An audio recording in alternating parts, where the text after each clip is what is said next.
Hello বন্ধুরা, মোহনার দিকের আরও একটি নতুন ব্লগে তোমাদেরকে অনেক অনেক স্বাগত। আর আজ তোমাদের সাথে শেয়ার করব একটা অসাধারণ টেস্টি নিরামিষ রেসিপি, সম্পূর্ণ নিরামিষ। হ্যাঁ, তো এই রেসিপিটা আমি আজকে বানিয়েছি আলু আর কুমড়ো দিয়ে। তো কিভাবে বানিয়েছি তার জন্য তো অবশ্যই পুরো ভিডিওটা দেখতে হবে। আর এটা এতটাই টেস্টি হয় যে নিরামিষ দিনে এটা দিয়ে খেলে তোমরা মাছ মাংসের কথা পুরো ভুলেই যাবে। হ্যাঁ, আর বাচ্চারা তো ভীষণই পছন্দ করবে এই রান্নাটা। তো দেখো আমি কিভাবে বানাচ্ছি। প্রথমে আমি এখানে কয়েকটা মশলা নিচ্ছি। দেখো, এগুলো ড্রাই রোস্ট করে নেবো। হ্যাঁ, গোটা গরম মশলা, তেজপাতা, শুকনো লঙ্কা, জিরে আর ধনে। তো এগুলোকে একটু ড্রাই রোস্ট করে গুঁড়ো করে নেবো। আর এখানে আমি দেখো বেসন নিয়ে নিয়েছি। বেসনটাকে আমি একটু ভেজে নিচ্ছি, ওই ড্রাই রোস্টই করে নিচ্ছি। কারণ কি বলো তো, বেসনের যে একটা কাঁচা গন্ধ আছে না, সেটা কিন্তু থাকলে বড়ার মধ্যে খুব একটা ভালো টেস্ট আসে না। তো সেই জন্য বেসনটা যদি একটু ভেজে নেওয়া যায় না, তাহলে কিন্তু অসাধারণ লাগে এই বড়াটা খেতে, কুমড়োর যে বড়াটা বানাবো। হ্যাঁ, তো সেই জন্য বেসনটা যখন ভাজবে না, তখন কিন্তু খুব সুন্দর একটা স্মেল বেরোবে। হ্যাঁ, তারপর দেখো এখানে আমি কুমড়োটাকে একটু বড় বড় সাইজের কেটে তারপরে সেদ্ধ করে নিচ্ছি। এবারে সেদ্ধ কি, এটা কিন্তু একেবারে নরম করে সেদ্ধ করা যাবে না। হ্যাঁ, এটা মোটামুটি ওই 75% মতো সেদ্ধ হলেই কিন্তু এটাকে নামিয়ে দিতে হবে। নামিয়ে এটা জলটা ঝরতে দিতে হবে আর ঠান্ডা করে নিতে হবে। তো যতক্ষণ পর্যন্ত কুমড়োটা ঠান্ডা হচ্ছে, ততক্ষণ পর্যন্ত দেখো আমি মশলা তৈরি করে নিচ্ছি। এখানে হলুদ গুঁড়ো, তারপরে লঙ্কার গুঁড়ো আর দেবো এখানে ধনের গুঁড়ো, জিরের গুঁড়ো। হ্যাঁ, এগুলো দিয়ে জল দিয়ে আমি একটা পেস্ট বানিয়ে রেখে দেবো। আর এইভাবে পেস্টটা বানিয়ে রাখলে কি বলো তো, রান্নার টেস্টটা অনেক বাড়ে। হ্যাঁ, এমনি গুঁড়ো মশলা যখন আমরা দিই না কড়াইতে, তার থেকে কিন্তু এটার টেস্টটা অনেকটা বাড়ে। তো দেখো এইভাবে জল দিয়ে একটুখানি ভালো করে গুলে নিয়ে তারপরে এটাকে এক সাইডে রেখে দিচ্ছি। তারপরে আমি দেখো অল্প একটু হিং নিয়েছি। হিংটা নিয়ে একটু জল দিয়ে হিংটাকে একটু ভিজিয়ে রেখে দেবো। হিংটা আমার এখন লাগবে না, একটু পরে লাগবে। তো আর হিংটা ভিজে গেলে কি বলতো, একেবারে পুরো গলে যাবে আর কি। তো তারপরে দেখো কুমড়োটা ঠান্ডা হয়ে গেছে। এবারে একটা গ্রেটার দিয়ে আমি গ্রেট করে নিচ্ছি। হ্যাঁ, আর কুমড়োটা এমনি হাতেও মাখা যেত, তবে গ্রেটার দিয়ে গ্রেট করলে একটু বেশি ভালো হয়। হ্যাঁ, আর দেখো এমনিও ম্যাশ করে নেওয়া যেত, তবে বড়া বানালে না এইভাবে ম্যাশ করার চেয়ে এরকম গ্রেট করে নিলে কিন্তু এটা বেশি ভালো হয়। তো দেখো তারপরে গ্রেট করা হয়ে গেছে। এবারে আমি কুমড়োর মধ্যে দিয়ে দিচ্ছি আন্দাজ মতো নুন। হ্যাঁ, আন্দাজ মতো নুন দেবো। আর ওই যে ভাজা মশলাটা, যেটা প্রথমেই দেখালাম আমি তোমাদেরকে, সেই ভাজা মশলাটা এখানে দিয়ে দিলাম। তারপরে এখানে দিচ্ছি দেখো আদা বাটা। হ্যাঁ, যেহেতু এটা সম্পূর্ণ নিরামিষ বললাম, তো পেঁয়াজ রসুন বাদ, তো সেই জন্য এখানে এটা আদা বাটা দিয়েই রান্নাটা কিন্তু হবে। তারপর এখানে ওই ড্রাই রোস্ট করা বেসনটা দিয়ে দিচ্ছি। দিয়ে তারপরে এটাকে খুব ভালো করে দেখো মাখিয়ে নিচ্ছি। হ্যাঁ, আর আমি এখানে 2 চামচ দিয়েছি। এবারে যদি আরও লাগে তাহলে আরেকটুখানি বেসন মেশাতে হবে। হ্যাঁ, ওই ড্রাই রোস্ট করা বেসনটা। তারপরে আমি এখানে দিয়ে দিলাম কাঁচা লঙ্কা বাটা। কাঁচা লঙ্কা বাটা দিলে বড়াটার একটা অনেক ভালো টেস্ট আসে। তারপর দেখো তেল গরম করে তারপরে আমি বড়াগুলো ভেজে নেব। আর বড়াটা ভাজার সময় কিন্তু তেলটা একটু বেশি লাগবে, কারণ এই বড়াটা না মুচমুচে করে ভাজতে হবে। তা না হলে কি বলো তো, রান্নার টেস্টটা ঠিকঠাক আসবে না। এবারে কম তেল দিয়েও ভাজা যাবে না নয়, তবে সেই টেস্টটা কিন্তু আসবে না। আর নিরামিষের দিনে একটু টেস্টি রান্না না হলে তো হয় না। হ্যাঁ, বুঝতেই পারছো।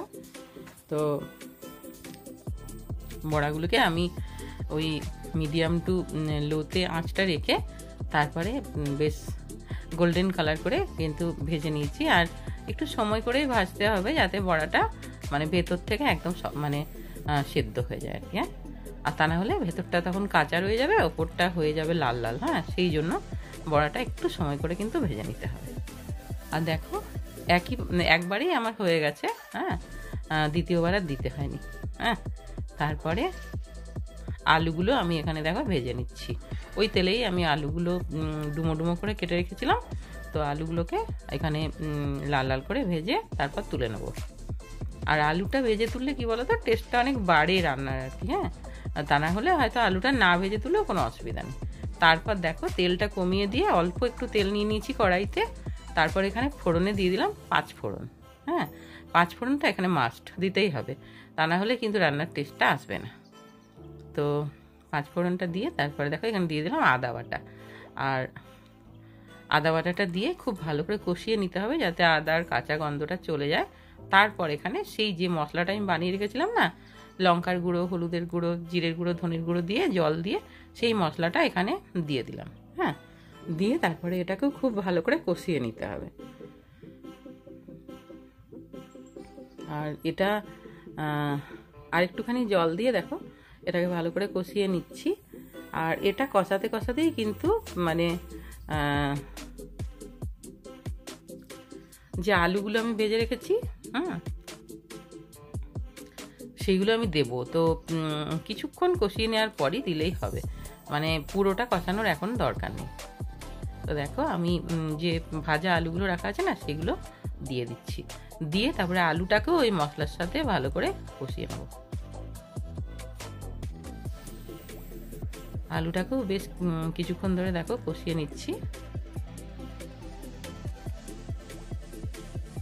তারপর দিয়ে দিলাম আন্দাজ মতো নুন। হ্যাঁ, নুনটা দিয়ে খুব ভালো করে এটাকে মিশিয়ে নিচ্ছি। হ্যাঁ, আর আলু ভাজার সময়ও কিন্তু আমি কোনো রকম নুন দিইনি। আর অল্প অল্প জল দিয়ে দিয়ে কিন্তু আমি মশলাটাকে কষিয়েছি। তারপরে দিয়ে দিচ্ছি এখানে টমেটো বাটা। আর টমেটো বাটাটা দিলে না এখানে খুব চটপটা একটা স্বাদ আসে। হ্যাঁ, মানে ঝোলটা আজকে আমি মানে কুমড়োর বড়ার ঝোল করব, তো সেই ঝোলটার কিন্তু অসাধারণ একটা টেস্ট আছে। এই যে টমেটো বাটাটা দিয়ে দেখো বেশ কিছুক্ষণ কষিয়ে নিয়েছি। হ্যাঁ, তেল ছেড়ে দিয়েছে। হ্যাঁ, আর আর কষানোর সময় মানে একটু মানে ধৈর্য ধরেই কিন্তু কষাতে হবে রান্নাটা। হ্যাঁ, তা না হলে কিন্তু মানে কাঁচা গন্ধ কোনো কিছুরই যেন না থাকে, সেইটা কিন্তু দেখতে হবে। তো দেখো একদম পুরো মশলা থেকে তেল ছেড়ে দিয়েছে আর অসাধারণ দেখতে লাগছে, দেখেছো? আর আলুটা তো একবার ভেজে তুলে নিয়েছিলাম, আর বাকি এই যে মশলার সঙ্গে কষানো হচ্ছে। হ্যাঁ, আলুটা মোটামুটি অনেকটাই সেদ্ধ হয়ে গেছে।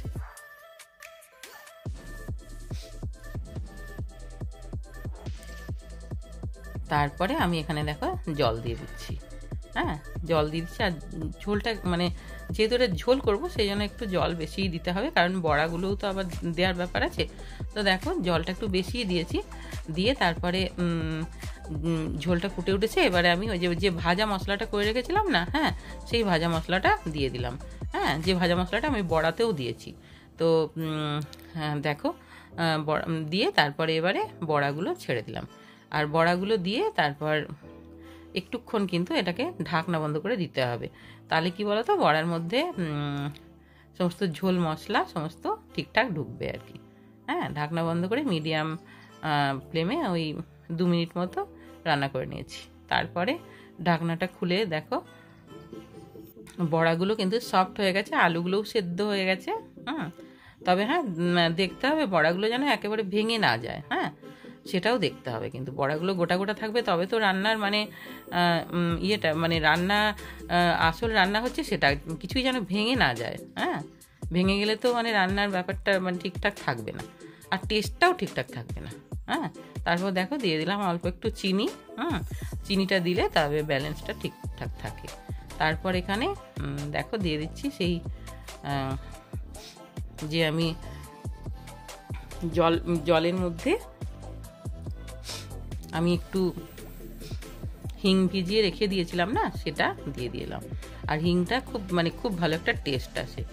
তারপরে নামানোর আগে ওই 1 চামচ গাওয়া ঘি দিয়ে নামিয়ে দিলে মানে হয়ে গেল রান্না। হ্যাঁ, আর ঢাকনা বন্ধ করে তারপরে কিছুক্ষণ রেস্টে রেখে দিতে হবে, ব্যাস তাহলেই হয়ে গেল কুমড়োর বড়ার ঝোল আলু দিয়ে। অসাধারণ টেস্টি। দেখো আর দেখতে কি শুধু দেখতে নয়, এটা খেতেও কিন্তু অসাধারণ মানে হয়েছিল। আর এটা কিন্তু ভাত রুটি সবের সাথেই ভীষণ ভালো যায়। হ্যাঁ, আর নিরামিষের দিনগুলোতে কি বলো তো, মানে বাচ্চারা কিন্তু এটা খুব সোনামুখ করেই সত্যি খাবে। হ্যাঁ, এবারে আমার আজকের রেসিপিটি তোমাদের ভালো লাগলে অবশ্যই একটা লাইক দিও, কমেন্ট করো, আর আমার চ্যানেলে নতুন বন্ধু হলে অবশ্যই চ্যানেলটাকে সাবস্ক্রাইব করে দেবে, কেমন? আর পাশে থাকা বেল আইকনটা প্রেস করে দিও, যাতে আমি নতুন নতুন ভিডিও আপলোড করলে তোমরা সবার আগে নোটিফিকেশানটা পেয়ে যাও। সবাই খুব ভালো থাকবে, দেখা হবে আরও একটি নতুন ব্লগে। বাই।